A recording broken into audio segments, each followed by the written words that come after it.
மனிதனுடைய மூளை ஒவ்வொரு கருவியும் நம்ம ஆதி காலத்திலேருந்து கண்டுபிடிக்கும் போது அவனுடைய செயல்பாடுகளோட நேரம், உழைப்பு, ஆற்றல் எல்லாம் சுருக்கமாக பயன்படுத்தி நேரத்தையும் மனிதனுடைய ஆற்றலையும் நம்ம மிச்சப்படுத்துறதுக்கு ஒவ்வொரு கண்டுபிடிப்புகளும் நம்மளுக்கு வாய்ப்பாக இருந்திருக்கு.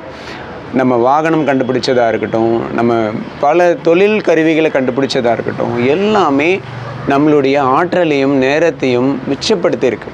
அப்போ மிச்சப்படுத்தப்படுத்த மூளைத்திறன் நம்ம அதிகமாக பயன்படுத்தியிருக்கோம். வெவ்வேறு சிந்தனைகளை உள்ள நுழைச்சிருக்கோம். இன்னும் சுருக்கமாக பல வேலைகளை எப்படி செய்யலாம் அப்படின்ற ஒரு நுட்பங்களை அழகாக கண்டுபிடிச்சிருக்கோம். அப்போ இப்போ நம்மளுடைய மொபைல் ஃபோனாக இருக்கட்டும், ஏஐ டெக்னாலஜி வரைக்கும் நம்ம கண்டுபிடிச்சிட்டே இருக்கிற விஷயங்கள் இதே தான் குறிக்குது. அப்போது எப்போ நம்மளுடைய வேலைப்பாடும் நேரமும் மிச்சமாகுதோ, ஆற்றல் மிச்சமாகும்போது மூளைத்திறன் ஒவ்வொரு நிலையில் விரிவடையணுன்றது தான் இந்த டெக்னாலஜி நம்மளுக்கு சொல்லி கொடுக்குற அடையாளம். அப்போ இந்த மூளைத்திறன் இனிமேல் எங்கே விரிவடைய வேணும்? ஏஐ எல்லாத்தையும் நம்மளுக்கு கொடுத்துருது. எல்லா டேட்டா பேஸும் நம்ம கையில் இருக்குது. எதையும் தேடி போக வேண்டியதில்லை, எல்லாமே வீட்டுக்கு வந்துடுது. அப்போ மூளைத்திறனை நம்ம எங்கே பயன்படுத்த போகிறோம்? இன்னும் எந்த இடத்துல அட்வான்ஸ்மெண்ட் பண்ண போகிறோம்? இந்த இடத்துல நம்ம எல்லாருமே யோசிக்க வேண்டிய நிலையில் இருக்கோம் டியர் ஃப்ரெண்ட்ஸ்.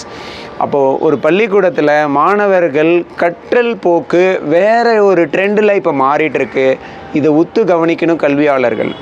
அப்போது கற்றல்லேருந்து ஆரம்பித்து ஒரு தொழில்துறையிலேருந்து ஆரம்பித்து ஒவ்வொருத்தரும் தன்னோட மூளைத்திறனை ரொம்ப சட்டிலரான ஆஸ்பெக்ட்ஸில் பயிற்சி கொடுக்க வேண்டியிருக்கு.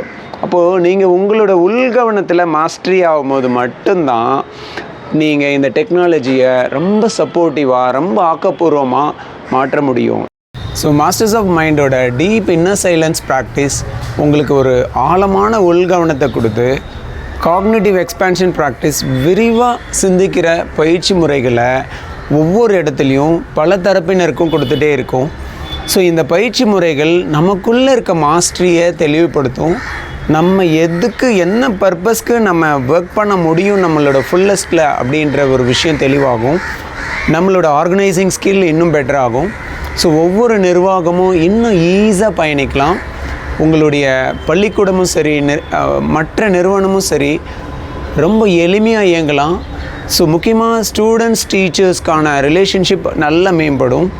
டீச்சர்ஸ் இன்னும் ரிலாக்ஸ்டாக இருக்க முடியும். ஸ்டூடெண்ட்ஸ் இன்னும் கொஞ்சம் பிரமிப்பாக அவங்களுடைய படைப்புகளை கொண்டு வர முடியும். ஸோ நம்ம புதுமையான ட்ரெண்டில் ஒவ்வொரு யங்ஸ்டருக்கும் உருவாகிட்டு இருக்க இந்த மென்டாலிட்டியை நம்ம வரவேற்கணும். சரியாக இந்த டெக்னாலஜியை பயன்படுத்தணும். ஸோ டெக்னாலஜி கெட்ட விஷயமாக ஆக்காமல் இதை பாசிட்டிவாக நம்ம உருவாக்குற ஒரு நிலையில் கவனித்து இந்த மாஸ்டரி ப்ராக்டிசஸில் கலந்து கொள்ளுங்கள். ஆர்வமுடையவர்கள் கம்யூனிகேட் பண்ணுங்கள். தேங்க்யூ.